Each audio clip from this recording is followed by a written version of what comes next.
ये देखो भाई किसान भाइयों, जो भाई जिस तरह मरगाड़ पीछे की साइड में लगाना चाहते हैं उनके लिए काफ़ी अच्छी लाइट है। आइलैक्स कंपनी की लाइट रहेगी।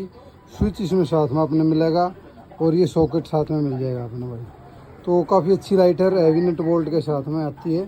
पीछे मरगाड़ के लिए के ऊपर लगाने के लिए स्पेशल ये लाइट है, रिंग प्लस LED। कम बैटरी खर्च में काम देगी ये लाइट।